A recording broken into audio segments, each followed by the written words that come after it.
Nossa segunda palestra, né? Na verdade é a primeira dentro dos tópicos aí que nós precisamos fazer. Acredito que nós oramos já no início, mas com muita reverência e temor a Deus eu quero dar início a essa segunda palestra, que vai tratar do primeiro tema aí do nosso objetivo, primeiro tema para poder se entender como igreja simples, que é o elemento da clareza. O pastor falou aqui bem resumidamente dos pontos e eu vou entrar propriamente nele, na clareza. E eu gostaria de começar lendo um texto de Mateus, capítulo 16, verso 13 ao 18, que diz assim: Chegando Jesus à região da Cesareia de Filipe, perguntou aos seus discípulos: Quem os homens dizem que o Filho do Homem é? E eles responderam: Alguns dizem que é João Batista, e outros Elias, e ainda outros a Jeremias ou um dos profetas. Aí Jesus olha para os 12, olha para os discípulos e pergunta assim: E vocês? Quem vocês dizem que eu sou? Simão Pedro respondeu: Tu és o Cristo, o Filho do Deus vivo. Respondeu Jesus: Feliz é você, Simão, filho de Jonas, porque isto não foi revelado por carne ou por sangue, mas por meu Pai que está nos céus. E eu lhe digo que você é Pedro, e sobre esta pedra edificarei a minha igreja, e as portas do Hades não poderão vencê-la. Glória a Deus. Eu queria frisar um pouco esse texto porque é o seguinte: Jesus está em Cesareia de Filipe. Cesareia de Filipe é uma cidade muito idólatra. E eu acredito que Jesus está vendo aquela idolatria, pessoas andando de um lado para o outro com seus deuses. E ele tem um momento que pergunta assim: olha, deixa eu fazer uma pergunta para vocês, o que os homens estão dizendo? Aí eles dizem: olha, um diz que tu és um dos profetas, João Batista que ressuscitou, e assim por diante. Nada daquilo que eles estavam dizendo que o povo entendia que era Jesus, realmente era Jesus. Ele não era João Batista nem um dos profetas, né? Era o Messias. Mas tem um momento que Jesus volta essa pergunta para os discípulos. Bom, agora o negócio é vocês. Quem que vocês dizem que eu sou? Bom, eles eu sei que não me conhecem. Vocês me conhecem?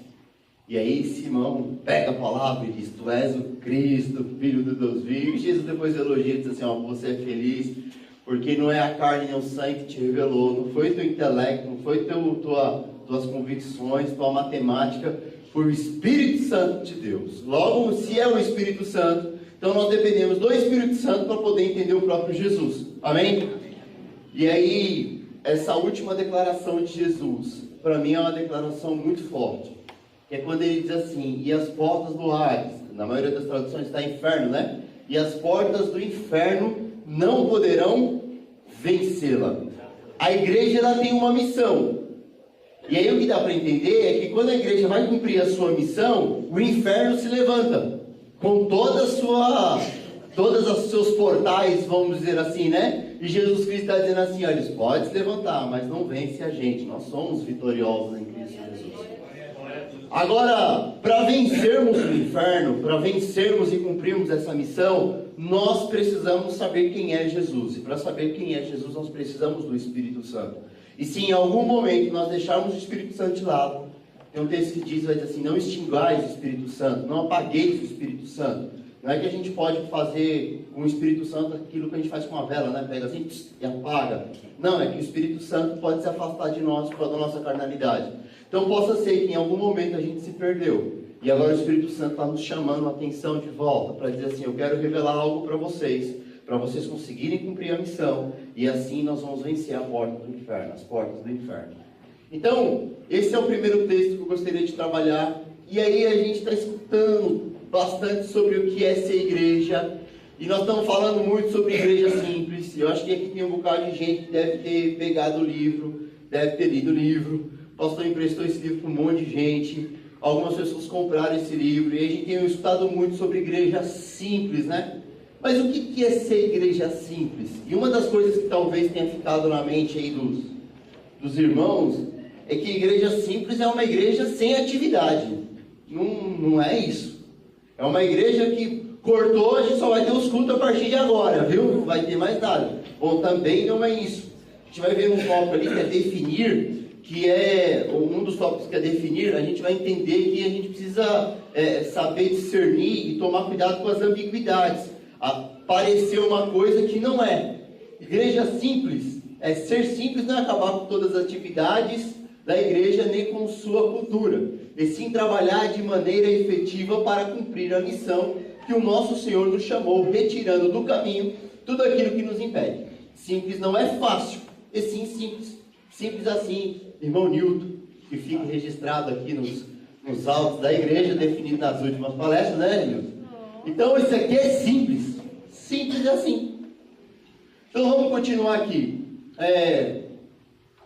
Nós aqui agora estamos partindo para um ponto que, na verdade, a gente ainda não chegou, mas nós já estamos olhando para um ponto que é organizar a nossa comunidade de uma forma onde a pessoa que entra aqui dentro dessa igreja, ela, uma vez que ela deseja ficar, uma vez que o Espírito Santo está trabalhando no coração dela, ela consiga entrar aqui dentro e no final de tudo ela se transformar um discípulo de Jesus. No livro, eu não lembro qual é o capítulo agora ao certo, antes da clareza, acho que é o capítulo 4, se eu não estou enganado, ele conta 3 histórias de 3 igrejas. A última igreja, eu não sei falar o nome em inglês, norte, alguma coisa, e aí vocês peguem no livro, ele fala que a ideia do trabalho da liderança é o seguinte: aqui o pessoal começa no hall de entrada da igreja e termina na cozinha. E eles usam esse termo, né, essa palavra, porque a cozinha é um lugar mais íntimo, né, um lugar onde tudo acontece ali, onde tem os bastidores. E o hall é um lugar de apresentação. Então a igreja pega uma pessoa que acabou de entrar na igreja, um visitante, e ela vai trabalhar de uma certa forma, que vai trazer ela do hall, que é a apresentação, que é aquele momento que seja bem-vindo, e vai conseguir levá-la até a cozinha. E o que se faz na cozinha? A comida. Trabalha muito, não é isso? Ou seja, traz para o íntimo da igreja, para o trabalho dentro da igreja. Então, nós agora, de uma certa forma, a gente vai ver algumas coisas técnicas aqui. E depois eu quero também frisar algumas pontos na missão. Então, entendendo desse jeito, existe uma dinâmica de construção. Todos nós aqui entendemos que precisamos fazer a obra, sim? Sim. Então já sabemos o que precisamos fazer. O que talvez a gente não está definido é o como fazer. Então, isso aqui é uma dinâmica de construção. Os participantes, que somos todos nós da liderança, têm que concordar com a montagem da casa, com as medidas dos ambientes e com as características da construção. Por exemplo, se eu pedisse para você desenhar, que entregasse um papel para todos vocês assim, e desenhasse assim, eu falasse assim: olha, desenha para você aí, desenha para mim a planta da sua casa. Será que a gente ia ter a mesma planta? Não ia. Eu me lembro, muito tempo atrás, eu estava morando de aluguel lá no Espírito Santo, estava no apartamento, aí eu vi um terreno na frente, assim, vago. Olha, esse terreno podia ser meu. Eu ia fazer minha casa assim na frente, colocar 3 vagas na garagem. Aí eu construí minha casinha assim, ó, e com fundação para subir 4 para cima. Aí ia ter 2 corredores lateral, ia ter um corredor lateral aqui que desse para passar um carro para os fundos. Aí lá atrás eu ia colocar uma horta, ia fazer um monte de coisa. Fiquei pensando, quando eu comprei meu terreno, fiz desse jeitinho. Depois, quando foi para fazer a parte de trás, ele falou: não vai fazer horta não, mato de jeito nenhum, eles colocam um pouquinho para cá. Se Deus quiser, nós vamos meter uma piscina aqui, colocar a churrasqueira. Eu falei: ixi. Ou seja, de uma certa forma, nós dois queríamos uma casa, só não estava combinando na parte de trás da casa. Mas depois nós se acertamos. A questão toda é assim: a igreja sabe que precisa fazer missão. Agora, como que esse processo vai acontecer? Como que essa dinâmica da construção da casa vai acontecer? É isso que a gente vai ter que estar trabalhando dentro do coração da liderança. E aí vem um texto ali, está desenhando da casa, né? Que ele designou alguns para apóstolos, outros para profetas, outros para evangelistas, outros para pastores e mestres, com o fim de preparar os santos para a obra do ministério, para que o corpo de Cristo seja edificado. Então, isso daí é a nossa missão. Então nós temos que chegar à conclusão aqui de como que nós vamos fazer isso. Nós temos que ter a mesma teologia, Ou seja, acreditar na mesma coisa, e nós temos também que ter a mesma filosofia. É como que eu aplico essa teologia. Ok? E aí a definição de clareza. Clareza é a habilidade de comunicar o processo e este ser entendido pelas pessoas. 5 dicas para ter clareza em seu ministério. Primeira coisa, defina qual é o processo para conduzir uma pessoa à salvação. E a maturidade espiritual é o ministério significativo. Para definir, a gente seleciona 3 itens. Determine que tipo de discípulo você quer produzir em sua igreja. Descreva o seu propósito como processo. Decida como cada atividade semanal é parte do processo. Olha, eu entendo que com a graça de Deus, isso aqui vai dar tudo certo. Aí daqui 2 anos, quando a gente tiver com o processo funcionando, nós vamos repassar essa palestra. Porque isso aqui é um negócio que tem que ficar assim, né? Aí nós vamos ter, assim, os itens, tal, vamos ter um conteúdo para jogar aqui dentro dessa palestra fantástico. Agora, gera dentro do nosso coração uma angústia. Você olha para cá, mas como que é? Como que é, sabe? Como que vai ser mesmo? Isso gera angústia na gente. Eu acredito que dessa parte da clareza, a parte principal agora é essa primeira dica. Definir qual é o tipo de discípulo que nós queremos fazer, ou desejamos que as pessoas sejam. Para que isso aconteça, eu primeiro preciso entender que tipo de discípulo que eu sou.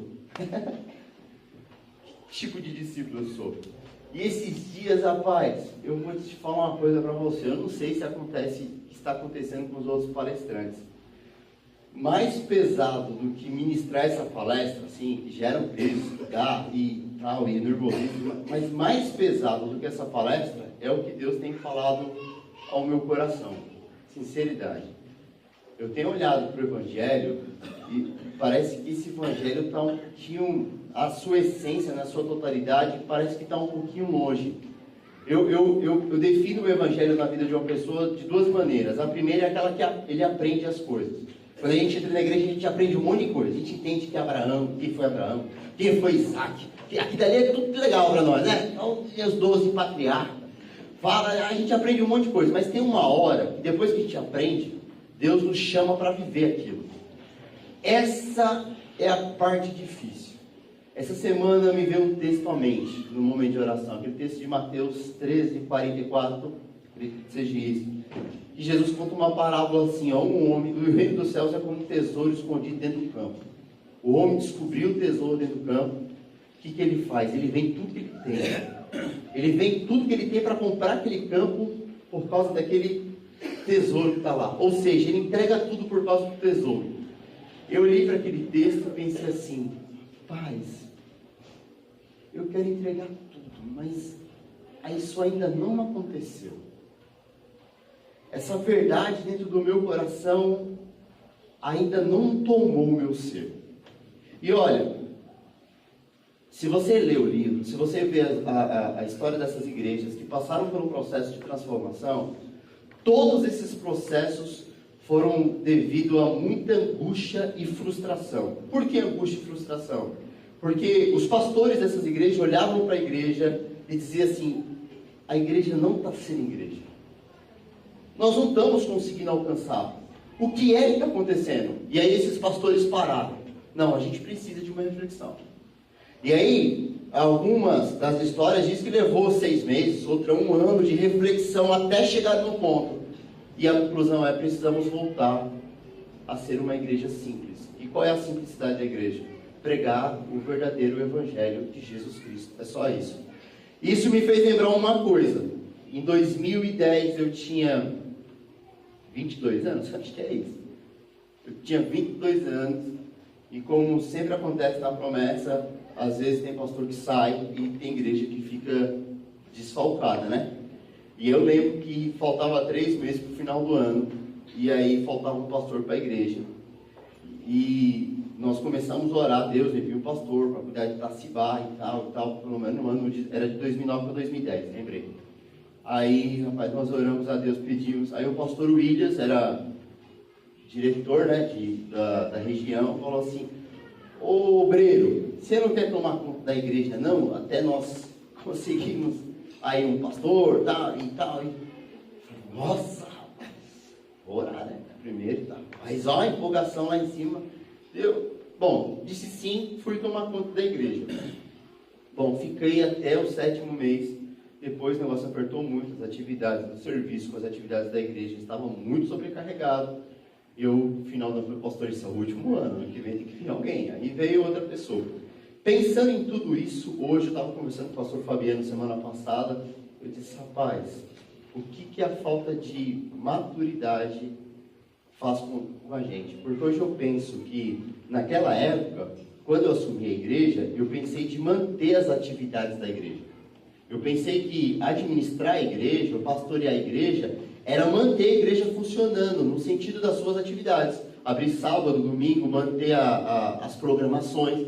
Olha, se der tudo certo as programações, a igreja, no dia das programações estiver cheia, a gente trata com as fotos, manda, ó, deu tudo certo. E eu lembro que no final do ano, na Assembleia Geral, um dos pastores, que era diretor da diretoria regional, perguntou: Renan, quantas famílias se agregaram à igreja? Me deu uma raiva, rapaz. Falei: eles não investem lá e não sei. Eu transferi a culpa. Porque na verdade eu não evangelizei. A gente não trabalhou com isso, eu trabalhei com os eventos da igreja. Hoje eu olho para 10 anos para trás, foi mais ou menos isso que eu quando saí de Santa Amaro, e percebo, perdi muito tempo. Né? O que me consolou foi a palavra do pastor dizendo assim: Paulo teve que gastar 14. Se eu perdi 10, ainda dá para recuperar 4, né? Então vamos trabalhar com a orientação do Espírito Santo, que a gente chega lá. O importante é tem um texto que é um dos textos que Cristo vai recomendar a uma das igrejas, diz assim: veja onde tu caiu e retorna ao primeiro amor. Não é assim o texto? Então vamos continuar aqui? Então vamos definir o que a gente quer dentro desse negócio de clareza. E aí,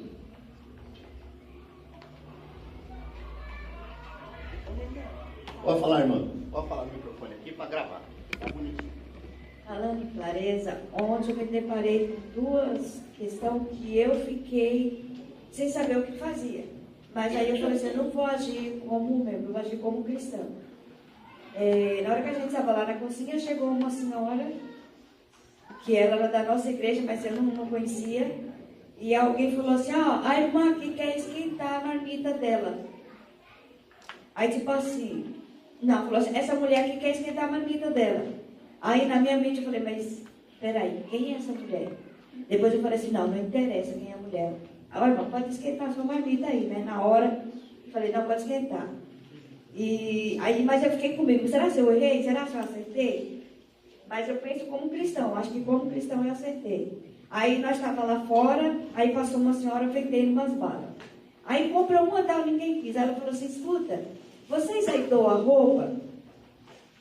Aí um ficou olhando para a cara do outro e ninguém. Aí eu falei assim: a gente doa sim. Aí ela falou assim: é que eu queria umas blusas de frio.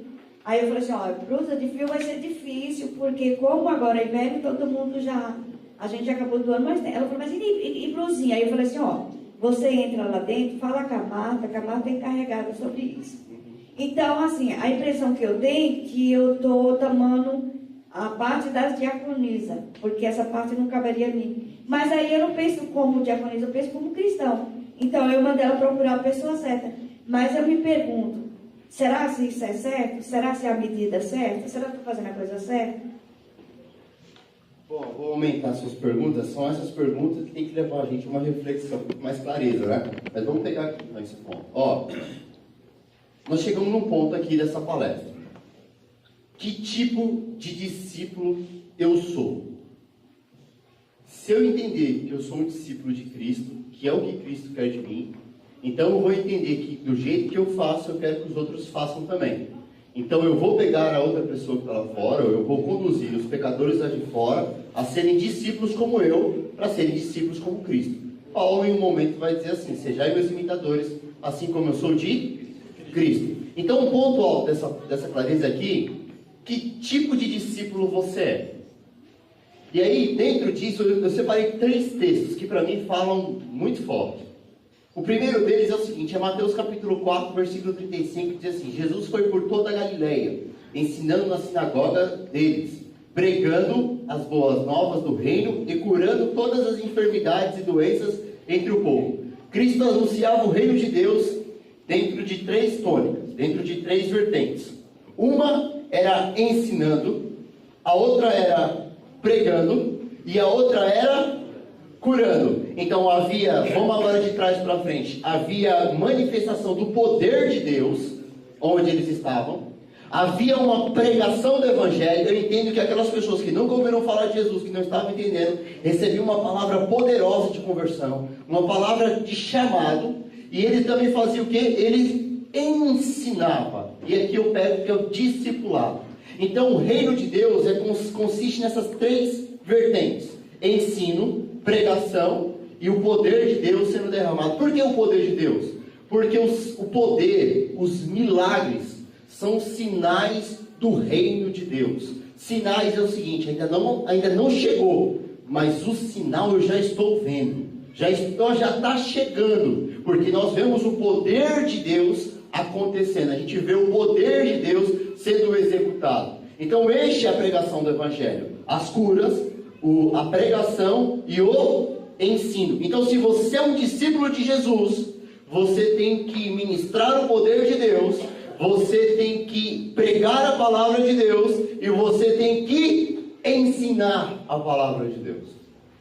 Se eu prego o poder de Deus, se eu ministro o poder de Deus, se eu prego a palavra, mas não ensino, será que então que o meu discipulado está falho?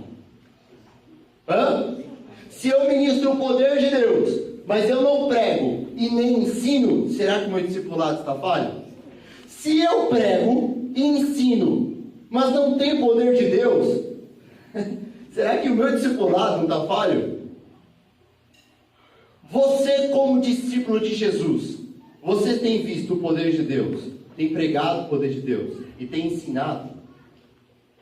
Está vendo? Cristo vive o reino dessas três maneiras. Outro texto que me chama muita atenção é Mateus capítulo 5, verso 17. Isso aqui, irmãos, para nós promessistas, é a nossa bandeira. Não pensem que não pensem que vim abolir a lei e os profetas. Não vim abolir, mas eu vim cumprir. E por fim, ele diz assim em Marcos 16, 15 e 16: vão pelo mundo todo e preguem o Evangelho a todas as pessoas. Quem crer e for batizado será salvo, mas quem não crer será condenado. O que é que nós vamos fazer? Nós temos uma missão. Essa missão se resume em pregar, ensinar e ministrar o poder de Deus. Porém, dentro da nossa consciência, a gente tem que ter a ideia, ou nós temos que ter a consciência, na verdade, de que Cristo não veio abolir a lei e os profetas, mas veio cumprir. Por que eu estou trazendo isso? É o seguinte, uma outra coisa que igreja simples não é tirar os mandamentos de Deus de lado. Simplicidade não é deixar a teologia que a gente acredita de lado. Ok? Eu me faço uma pergunta assim: por que eu estou dentro dessa igreja? Aqui, hoje, diante da promessa. E uma vez que eu estou dentro dessa igreja, qual é a missão de Deus para mim dentro dessa igreja? Se você conseguir responder essa pergunta, você vai entender o que é a missão de Deus para a sua vida. Porque olha só, a igreja nossa, Adventos da Promessa, do meu ponto de vista, dentro de uma visão como membro, ela tem uma tendência muito forte a perder a sua identidade. E toda igreja que perde a sua identidade, ela se confunde na sua missão. Você quer ver uma coisa? Preste bem atenção aqui. Se nós formos para ser igual aos presbiterianos, existe razão de ter uma instituição adventista da promessa?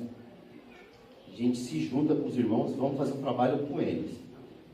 Se nós formos para ser igual aos assembleianos, existe razão de existir a instituição adventista da promessa? Não, vamos fazer o seguinte, a gente fecha a instituição, vamos fazer o trabalho com eles. Então, por que Deus permitiu que essa igreja existisse? O que essa igreja tem dentro da sua teologia que faz com que ela seja diferente das outras e tenha uma missão dentro da sua comunidade?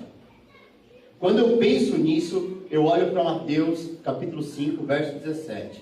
Não pensem que vir abolir a lei ou os profetas. Não vim abolir, mas cumprir.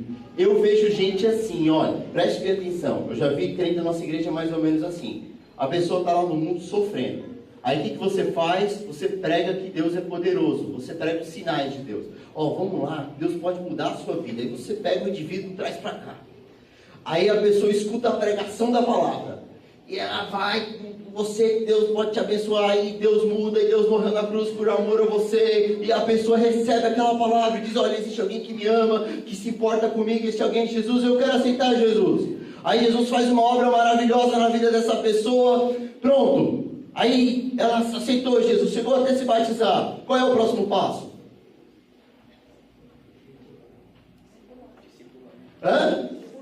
Discipular, não é isso? Ensinar, né? Aí, o que acontece geralmente com a gente? A gente não ensina, porque às vezes temos medo. Temos medo daquilo que a gente acredita. Porque a pessoa, por exemplo, trabalha no sábado, a gente tem medo de dizer para ela que ela tem que parar de trabalhar no sábado. E o que vai acontecer com essa pessoa se ela não foi ensinada? Ela vai embora. Aí o que acontece? A gente ganha um monte de pessoas que, em vez de estar aqui, estão em outras igrejas. Aí a gente usa a frase célebre: eu ganhei a pessoa para Cristo, não está aqui, mas eu ganhei ela para Cristo. Então, peraí, se você ganhou ela para Cristo e ela não está aqui, por que ela não está aqui? Porque aquilo que a gente acredita, ela não acredita. Então, se você acredita numa coisa que ela não pode viver, por que você acredita nela? A razão de você existir perdeu. A razão da sua comunidade de fé existir se perdeu. Se você não entender esse chamado, se você não entender essa visão de Deus para você, para a sua comunidade, você vai perder a sua identidade. Igreja sem identidade, ela não cumpre missão em hipótese alguma. Isso é balela. Vamos falar de muita coisa, mas isso é balela. Eu entendo que ele tem que ser discipulado, ele tem que ser ensinado. Se ele tem temor a Deus, ele não vai para lugar nenhum. Ele vai esperar o tempo dele ali no banco. Porque eu vim de outro ministério, e quando eu vim para a Igreja da Promessa, eu fiquei 3 meses no banco, esperando ser batizado, esperando ter um batismo, uma deles me batizar para poder eu participar da Santa Ceia e dos trabalhos da igreja. Eu não fui chegando já que eu vim de outra igreja saber das coisas do Evangelho, já jogava em trabalho na igreja não. Eu fiquei ali esperando o tempo e eu agradeço a Deus por isso, porque eu acho que o modo de trabalhar é assim mesmo. Eu vou continuar aqui, eu só queria falar uma coisa. Eu não estou criticando as outras igrejas, viu? Eu só estou dizendo por que a gente existe. Ok? Só estou dizendo porque a gente existe. Se a gente acreditar que a gente existe por causa disso, então nós vamos ter que viver isso. Amém? Então tá aí. Eu acredito que esse é o discípulo de Jesus. Uma vez que eu entendo que esse é o ministério da pregação da palavra, eu, Renan, defino mais ou menos assim a pregação da palavra. O processo. Faz parte do reino de Deus, eu faço parte do reino de Deus. Eu preciso ser cidadão do reino de Deus. Quando eu entro no reino de Deus, pelo sangue de Jesus, pelo sacrifício, eu me torno cidadão desse reino através daquilo que ele me ensina. Depois que eu me torno cidadão desse reino, eu vou pregar a palavra fazendo mais discípulos, mais pessoas para o reino. Esse aqui é um processo que eu entendi simples de discípulo. Eu coloquei esse processo aqui dentro. Então eu estou definindo aqui o que é um discípulo. E aí, eu não sei se vocês já escutaram muito aí viram dentro do livro, escutaram aí nos corredores, o pastor falando e assim por diante. A maioria das igrejas definiram um processo dentro da sua missão. A primeira igreja que a gente vê lá, que é a Igreja da Cruz, diz assim: eu amo a Deus, amo o próximo e sirvo ao mundo. É mais ou menos assim todas as outras.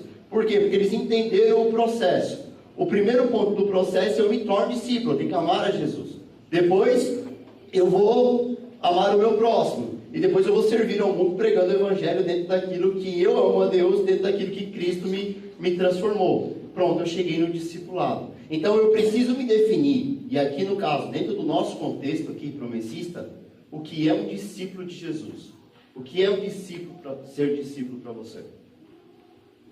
Depois que está definido, depois do entendimento que eu tenho sobre discipulado, eu vou escrever o propósito como um processo. Vou falar do que eu entendo, vou falar do que eu imagino ser. E aí nós vamos depois conversando melhor. Eu entendo que o Evangelho tem que chegar a mim. Eu entendo que a pessoa precisa ouvir a palavra de Deus. Uma vez que ela escuta a palavra de Deus, ela precisa tomar uma decisão e se converter. Depois que ela tomou uma decisão e se converteu, ela precisa ser ensinada. Depois que ela é ensinada, você vai junto com essa pessoa salvar outras pessoas. Vai pregar para outras pessoas. Ela pregando para as outras pessoas, a pessoa entra e começa o mesmo processo. Se você começar a evangelizar uma pessoa hoje, você tem dentro da sua mente o que é que você faz com ela do começo ao fim? Não pode ser tudo de uma vez. Você mata. Aqui, um detalhe. Tem um jovem que eu estou orando, já tem uns 7 meses. E pela graça de Deus, Deus está tocando no coração dele, né? E aí, toda hora ele me manda uma mensagem no WhatsApp, perguntando alguma coisa. Manda uma mensagem no WhatsApp perguntando alguma coisa. Ontem, chegando na igreja, ele me mandou uma mensagem assim: rapaz, eu estou lendo aqui a Bíblia. Esse Deus é muito sanguinário, hein? É sangue demais aqui dentro. Só que esse filme, eu já vi várias vezes. Eu já vi várias vezes as pessoas com sede de palavra, quando chega nesses textos, aí diz: não, Deus é cruel, Deus é carrasco. E aí, em cima disso, decepciona com Deus. Tem até um autor português chamado Saramago, que ele diz que a Bíblia mostra um Deus horrível, chato, petulante, egoísta. Porque quando ele olha para esse texto, como é que pode um Deus que mandou matar um monte de criancinha, mandou matar um monte de gente, ser um Deus bom? Aí eu respondi para ele o seguinte: olha, dentre todas as culturas que Deus mandou exterminar na terra de Canaã, procure uma que adorava um Deus chamado Moloque. Você vai descobrir que o Deus Moloque era um Deus enorme, uma estátua enorme, oca por dentro, feita de bronze, que as pessoas colocavam combustível dentro dessa estátua, tacavam fogo, as mãos dessa estátua faziam como se fosse uma frigideira, e todo filho primogênito era colocado lá dentro para ser cozinhado vivo em honra ao Deus Moloque.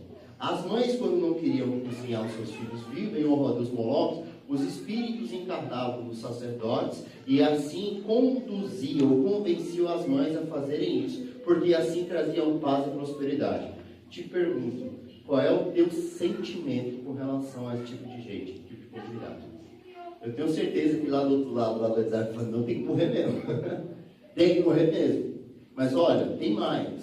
Deus, quando ele chama Abraão, ele diz assim: Abraão, olha, o teu povo, os teus descendentes vão ficar escravos durante 400 anos, até que se complete o nível da minha ira. Ou seja, Deus está dando tempo para aquelas pessoas se converterem. E eu acredito que assim é exemplo de Nínive, quando Deus manda o profeta Jonas a uma cidade de 120 mil habitantes para pregar, para eles se converterem. Eu tenho certeza que Deus deve ter levantado profetas para aquela terra de Canaã. Eu te pergunto: Deus é injusto?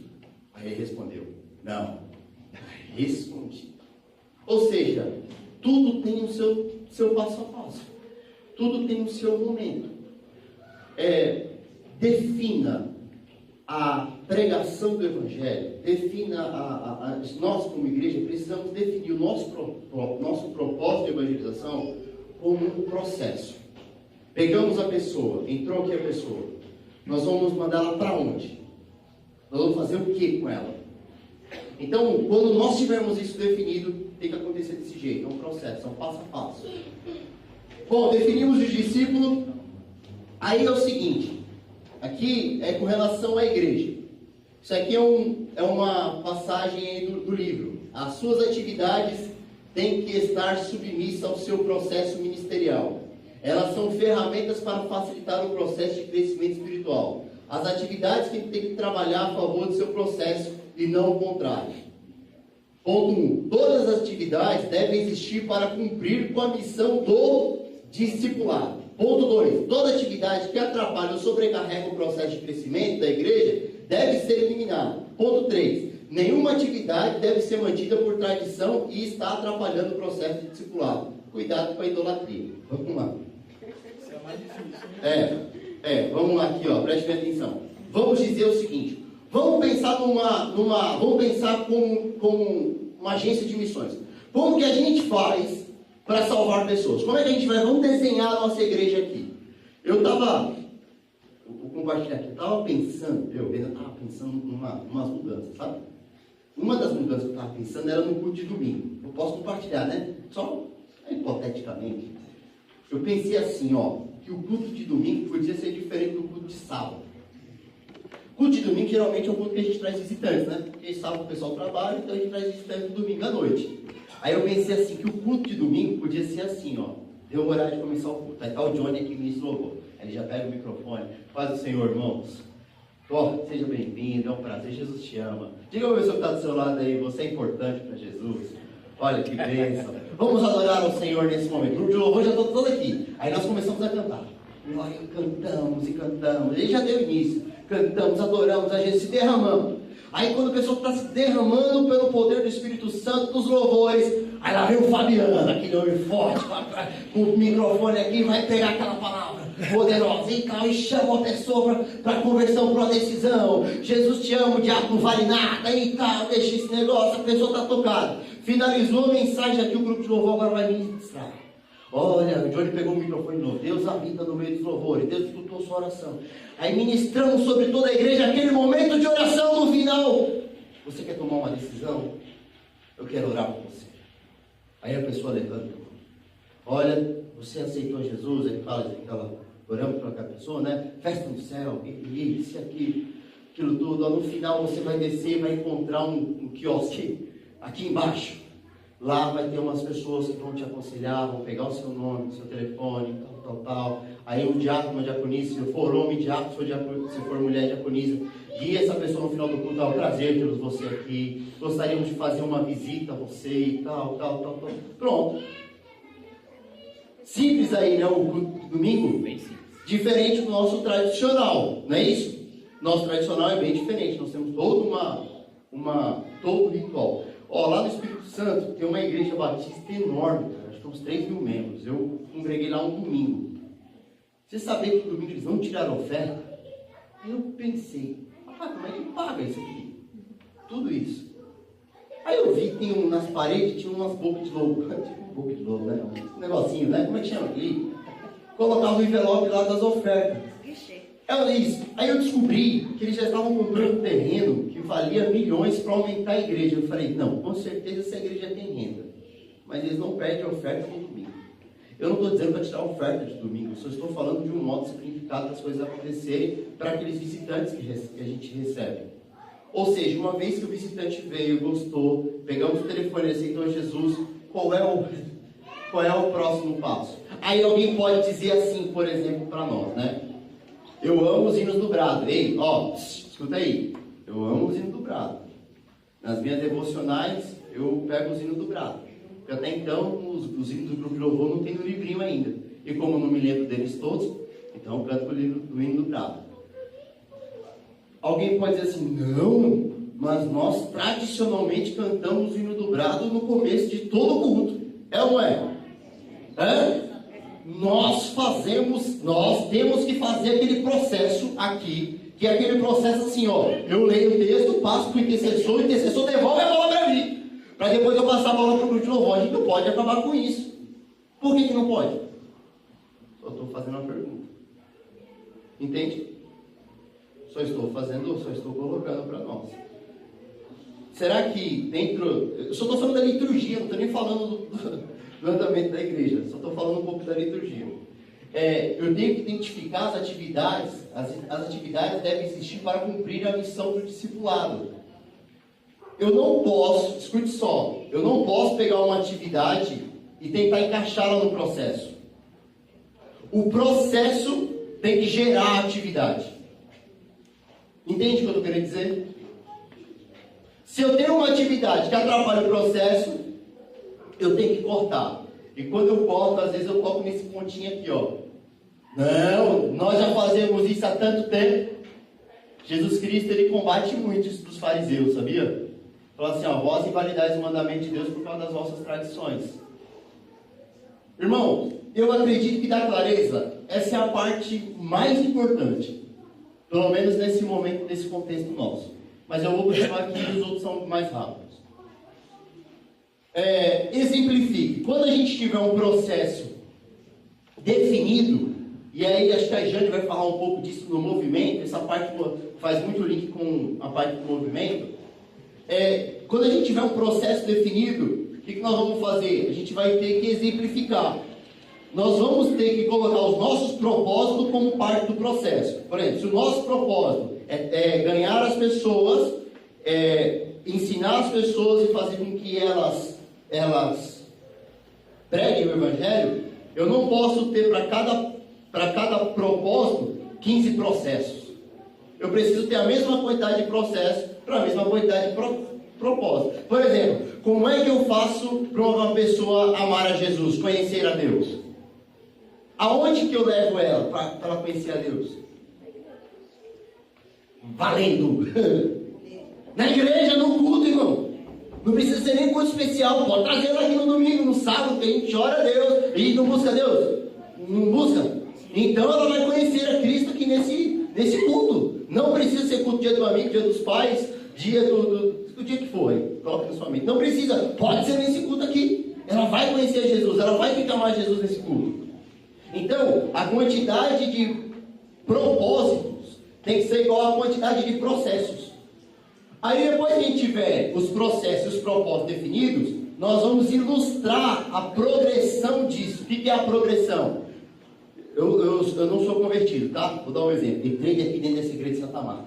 Aí as pessoas me receberam. O dia que eu entrei aqui, me receberam muito bem. A irmã estava orando.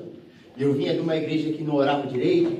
Aí a oração era 2 minutinhos. Meia hora de oração. Eu falei, pelo amor de Deus, acho que essas irmãs querem ir para o céu logo. Eu estou orando demais.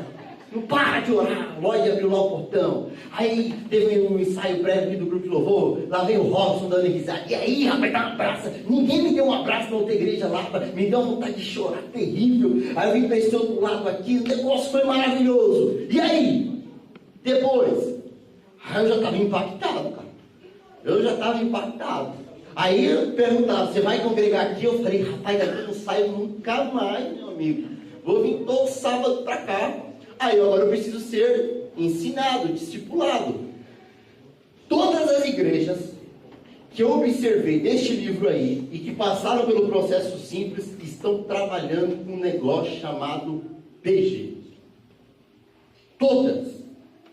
E o PG é o seguinte, o cara que tem vergonha de vir para a igreja, ele vai para o PG. O cara que tem vergonha de fazer uma pergunta na escola bíblica, ele faz no PG. O camarada que não abre a boca na escola bíblica, ele vira um filósofo do PG. É por experiência que eu estou te dizendo, o Robson sabe muito bem disso. Lá no nosso PG tem um camarada que não vem para a igreja. Ô, homem duro de coração, esse homem é meu pai. Mas olha, lá o homem vira um filósofo. Hein? Ele conta as histórias dele. E tem hora que ele olha assim para o Evangelho, como é que a pessoa não pode entender isso, né, Renan? Como é que ela não pode? Rapaz, eu fico me perguntando também, pai. Como é que a pessoa não consegue entender esse negócio? Principalmente a parte do batismo. Ah, agora você começou a apelar. Mas lá ele fala, ele não veio aqui, vocês nunca viram meu pai, mas toda quinta-feira ele está lá. Se Deus quiser, vai se converter, em nome de Jesus. Em nome de Jesus. Tá, não, ele não falta, ele não falta. Ó, o Paulinho vai entender o que eu estou falando aqui. Quem não serve a Cristo, principalmente quem não serve a Cristo, e que gosta de futebol, futebol vem sempre em primeiro lugar, né, Paulinho? Principalmente a gente que é palmeirense. Meu pai é fanático. Só que quinta-feira teve o jogo do Palmeiras. Que hora que foi o jogo? Foi 7 e pouco. 7h30. O PG começa lá, 8 horas. Pergunto, meu pai foi pro PG ou assistiu o jogo? Foi pro PG. PG, cara, PG. Glória a Jesus, meu pai. Tá vencendo a cota de demônio lá em casa. A ilustração deve simplificar. Se você não entender com a ilustração, tá fora. Então, a segunda dica é exemplifique dentro da clareza. Terceira coisa, avalie. Isso aqui, ó, essa parte aqui, para nós seremos avaliados. Para a liderança, para a primeira liderança da igreja, que são os diretores e o conselho, avalie. Porque sem avaliação, se você não for avaliado, você não leva a sério. Por exemplo, eu ministro uma palestra aqui para vocês, uma aula, exposição, e tal, expliquei, falei, tal. Aí você pensa assim, compreendi isso, ali tem tempo importante, isso aí eu vejo depois. Mas eu falo assim, no final vai ter uma prova, valendo alguma coisa muito importante. Aí você fala, não, vai ter que pegar tudo agora. Não, agora tem que dar certinho, Então a liderança da igreja, a primeira parte da liderança, que eu chamo de o pastorado com seus líderes e o conselho. A primeira liderança, ela tem que pegar a liderança e avaliar ela sempre. Porque as pessoas só dão valor a alguma coisa quando elas são avaliadas. Quando elas são avaliadas, ela vê que o negócio é sério. Porque ela tem medo de ser reprovada. Tem medo de ser pega de calças curtas, né? Vamos dizer assim. As pessoas passam a internalizar a partir do momento que são avaliadas. As igrejas que avaliam o seu processo provam o seu valor. As avaliações mostram como as pessoas estão progredindo dentro do processo. Para que serve a avaliação? Eu chego aqui na irmã Vandira, deixa eu fazer uma avaliação da irmã Vandira com relação ao nosso processo de discipulado. Aí eu vejo, tá entendendo? Aí chega no final, tá entendendo? Aí eu vejo aqui, chego na irmã Antônia e faço a mesma avaliação. Aí eu vejo que tem uma partezinha que ela não está entendendo. Vou suposição que é a parte de PG. Aí eu vejo que ela não está participando. Ela não está contribuindo. Mas por quê? Eu estou no processo, né? No processo de cultuar a Deus, ela está aqui, ela está na frente, rapaz. Ela não falta culto nenhum. Ela recebe, mas no PG ela não participa. Aí, ou seja, eu estou avaliando ela. Então eu sei que no processo de vir para a igreja está bem. Qual o processo está falhando? O PG. Aí eu vou trabalhar. Sem avaliação, você não sabe onde é que a pessoa está falhando. Então é por isso que precisa ser avaliado constantemente. Se não for, a gente pode se perder no meio do processo. A gente vai ficar aqui, que mensagem bacana, e vamos se perder na hora de sair da porta. Isso é avalie. Dentro desse processo de avaliação, ou melhor, esse aqui, aquele lá é isso, avaliação, isso. Dentro desse processo de avaliação, está aqui, aprenda a ver os membros horizontalmente e não verticalmente.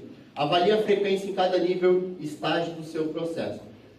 Você acredita que esse negócio, isso aqui está no livro, esse negocinho aqui, aprenda a avaliar os membros horizontalmente e não verticalmente. Você acredita que eu vim entender isso aqui agora de manhã? Não é que eu não estudei o livro, não. Eu fiquei pensando onde que se encaixa esse negócio de horizontalmente e verticalmente dentro da ideia da avaliação. Aí, primeiro demorou para eu entender o que era vertical e horizontal. Aí eu lembrei que a linha do horizonte. Então é assim, que o mar não está assim. Então a linha do horizonte é assim. Ele está falando para olhar no horizontal. Quando eu olho no horizontal, eu só tenho uma visão, uma reta assim. Se eu pegar vertical, né? Quando eu olho os irmãos aí, tá vendo? No vertical, eu estou, de uma certa forma, colocando uma na cacunda do outro. Eu não consigo entender eles direito. Quando eu coloco eles na horizontal, aí, rapaz, eu consigo olhar um por um. Aí eu consigo avaliar com mais clareza. Por exemplo, nesse processo aqui, aqui eu tenho de jato, não é de jato. Como é que é? MCA. Temos aqui os estudantes, que é o MEC, né? Os adolescentes. Temos os adultos. Aí aqui nós temos os processos, tá vendo? Amar a Deus, ir para os cultos. Amar aos outros, grupos pequenos. Servir ao mundo, equipe de ministério. Aí, isso aqui é horizontalmente, tá vendo? Horizonte? Agora eu entendi, Horizonte. Aí eu olho para esse número aqui e eu pego o número total da igreja, Vamos dizer que todo mundo vem no culto.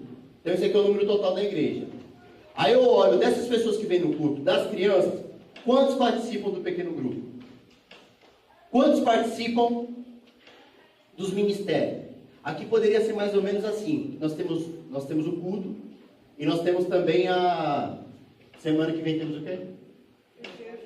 Aí eu pego aqui o número 150 frequentes na igreja. Igreja na casa, 50. Aí eu preciso entender.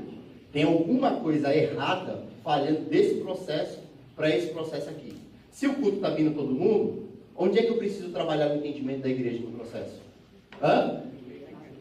Por que todo mundo não participa? Então está todo mundo vindo para o culto.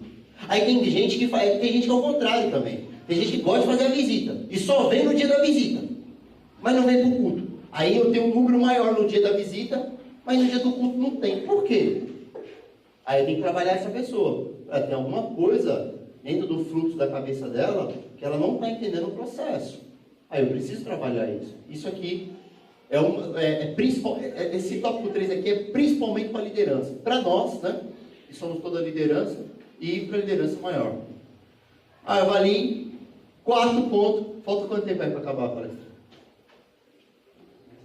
Tá dentro. É para pregar. Discutimos o processo com a equipe de liderança. Preste bem atenção. Esse negócio de discutir o processo é assim. Hoje nós separamos o dia para falar disso aqui.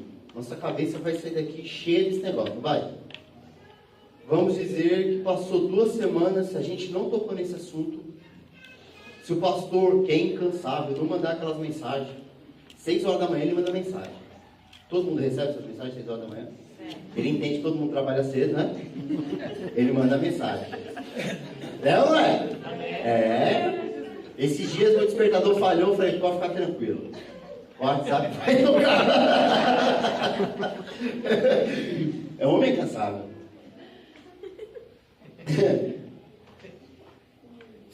Só que se ele não fizer, se nós não tocarmos no assunto, o que é que vai acontecer com isso? Realmente nós comentamos alguma coisa sobre simplicidade no começo do ano. Foi. Nós já esquecemos, não é? Para isso não acontecer, você precisa viver isso constantemente. E como é que a gente vive isso? Como é que a gente vive essa clareza dentro da nossa comunidade? Tem 4 coisas aí. Veja tudo discuta tudo através das lentes do processo simples. Quando nós precisarmos fazer alguma coisa dentro da igreja, a gente traz para dentro do nosso processo. Está dentro do processo? Não está, então não vai caber aqui agora. Isso aqui não vai caber aqui agora. A partir de agora, a gente vai olhar com a lente da simplicidade do negócio. Tem que fazer o negócio fluir. Segundo, repasse o processo nas reuniões. Vai ter oração das Saras. Vai ter reunião da coordenadoria da escola bíblica. Vai ter reunião do conselho. O processo tem que estar lá dentro. Tem que ser como o processo foi definido, e a gente tem que viver esse processo lá dentro dos nossos objetivos. A gente não pode ter uma palestra de igreja simples e depois da próxima reunião que a gente tiver com o nosso departamento, a gente fazer as coisas que não são de uma igreja simples. Eu tenho que trazer o processo. Galera, é o seguinte, nós vamos ter que fazer alguma coisa na escola bíblica, que é o departamento, nós aqui, e assim mesmo, e os professores. Aqui, nós temos que fazer alguma coisa na escola bíblica aí. Então vamos fazer aquilo outro. Não, mas peraí, agora, cara, a gente está dentro do processo. Como é que a gente vai adaptar isso dentro desse processo? Então dentro das nossas reuniões agora tem que ser o processo lá dentro. Teste os líderes no processo. Aí eu entendo que é a primeira parte da liderança nos testando. Isso, eu vou pegar aqui o de Japa, que eu vou olhar para a loja. Organizar alguma coisa lá. Isso daí que está sendo organizado. Deixa eu testar você para ver se está dentro do processo. Ó. Se não tiver, eu acho que isso aqui a gente precisa rever. Eu só estou dando exemplo, viu? Só para a gente compreender. Descubra novas maneiras de comunicar o processo. Tudo tem um prazo de validade. Ou seja, tudo fica um pouco cansativo, fica maçante, se eu não achar uma nova maneira de comunicar. Como que a gente pode comunicar uma ideia, por exemplo? É mostrando se aquela ideia está funcionando com alguém. Suposição, nós temos o Igreja nas Casas, não temos? Geralmente, o que acontece pós o Igreja nas Casas? Não, peraí, só responder. Também é bonita as fotos. O que eu queria dizer, sendo aqui muito espiritual, é que tem vidas que são transformadas quando a gente visita lá. Pessoas que vêm no domingo à noite aqui de obrigado, Senhor, por ter mandado esses anjos do Senhor lá em casa. Aí o que acontece com esses testemunhos? O que faz com esses testemunhos? Rapaz, da próxima vez eu vou participar, porque eu quero, olha, que pessoas sejam lá. Eu não falto mais. Não é assim? Então eu estou mostrando como o processo executado na igreja está dando certo e pode incentivar outras pessoas a fazer. Então eu estou não só falando da igreja simples, eu estou mostrando a igreja simples. Isso precisa ser constante, ou seja, fale do processo, discuta. Como é que é isso? Vai dar certo? Não vai? Dentro desses 4 pontos, que são os exemplos, né? E o último, aumente o entendimento. Fale do processo de forma corporativa. Quando nós tivermos um negócio definido, sabendo o que nós vamos fazer, periodicamente, eu acredito que o pastor já até faz isso através das mensagens aqui, quando ele chama a liderança, forma uma série, manda. Periodicamente nós vamos escutar desse processo nas campanhas, nas orações. Isso é falar de forma corporativa, direto para a igreja, através de culto, através de seminário. Nós estamos falando isso aqui é maneira corporativa. Chamamos a liderança, estamos falando com a liderança de maneira corporativa, ok? Fale do processo de forma interpessoal. Aí sim, depois da igreja nas casas, vai ter a pizza, e aí vocês se reuniram, e aí galera, rapaz, como é que foi? Foi bom demais, né? Você viu lá? Tinha os meninos correndo aqui atrapalhando, mas nós conseguimos orar, o Espírito Santo conseguiu tocar no coração daquela vida, né? Esse processo está, vamos continuar com a igreja nas casas, né? Tá vendo? Agora tem que levar a pessoa para ir para o culto, para conhecer a Deus, para sentir bem, e assim por diante. Eu estou falando do processo agora de forma interpessoal, ou seja, fora do corporativo, né? Do corporativismo, de maneira social, de maneira simples. E terceira coisa, acorda aí, já estamos finalizando. Viva o processo, não como agente de viagem, mas como guia turístico. Eu não sei você, mas eu tenho uma facilidade tão grande de decorar a história. E, pais, para mim entender esse livro aí, eu tive que ler esses negócios umas 4 vezes. Mas as historinhas eu lembro todinha delas. E a historinha desse negócio aqui, ó, isso aqui não é à toa não como agente de viagem, mas como guia turístico. O cara conta que tem um passeio de caiaque, né, aquele negócio que vai dentro da água e não é isso? Raft! Isso aí mesmo. O cara monta naquele barquinho pequeno. Aí tem um cara que ele vende a programação. Só que ele não só vende a programação, ele vai junto. Ele não só diz assim, rapaz, o negócio é da hora, você vai sentir uma emoção muito legal. Pode ir lá que no final você conta pra mim. Não, esse cara vai junto. E aí ele faz o negócio ficar mais da hora ainda. Porque ele está indo lá, né, remando, aí ele fica dizendo, aqui aconteceu não sei o quê. A pessoa fica toda empolgada. Mais pra frente, se segura no negócio aí, que mais pra frente nós vamos pegar um desfiladeiro. Aí a pessoa vai. No final, ela viveu a maior emoção da vida dela. Por quê? Porque o cara vendeu para ela isso aí, e o cara foi com ela. Olha só, eu não posso viver uma igreja simples se eu não participar do processo dela. Eu não posso pregar uma coisa e não viver. Eu preciso viver aquilo. Eu preciso me esforçar para viver aquilo. Aí eu entendo que é o seguinte, toda vez que eu tento fazer as coisas para Deus, as portas do inferno se levantam. E aí eu acho que Satanás ele usa tudo ao nosso redor. Ele usa problema, ele usa família, ele usa financeiro, ele usa tudo para a gente não viver. Só que Cristo falou que as portas do inferno não vão prevalecer. Você tem que viver isso aí. Eu encontrei 1001 coisas que pro PG não continuar. Na verdade, cara, toda semana acontece alguma coisa para desanimar, para ir para o PG. Sabe? Mas quando a gente chega lá, Robson é prova disso, já participa lá. Cadê a Bia? Acho que a Bia também embaixo. A gente vive um negócio tão gostoso, que a palavra que diz assim, vale a pena. Vale a pena. Isso eu estou falando de um item. Eu já falei aqui algumas vezes e eu vou falar de novo. Eu não gosto de fazer visita na casa dos outros. Eu tenho uma vergonha terrível. Tanto que eu levo sempre alguém que possa falar mais do que eu para poder entrar. Geralmente eu nunca conheço a pessoa, então eu sempre levo alguém que conheça aquela pessoa, porque para mim é horrível. Mas o resultado, teve um casal que a gente visitou, eu tinha uma visão deles. Quando eu saí do PG, eu visito a Igreja das Casas, eu tive outra visão. E não só tive outra visão, como eu vi que eu estava em pecado, julgando eles daquela forma. Eu disse, Senhor, me perdoa. Eu vou orar por eles agora. E se eles precisarem de mim, eu vou estar aqui. Vira e mexe, eu converso com uma mulher desse casal, né? Vira e mexe, eu falo com ela em mensagem. A Igreja nas Casas faz muito bem para nós. Só que o inimigo ele tende a tentar nos influenciar a não viver esse processo. Então cabe a nós falar do processo vivendo ele. Eu acho que chegamos ao fim. Eu só vou passar um videozinho, só uma palavrazinha aí, o campana aí, pastor. E aí eu passo a palavra agora por parte do movimento.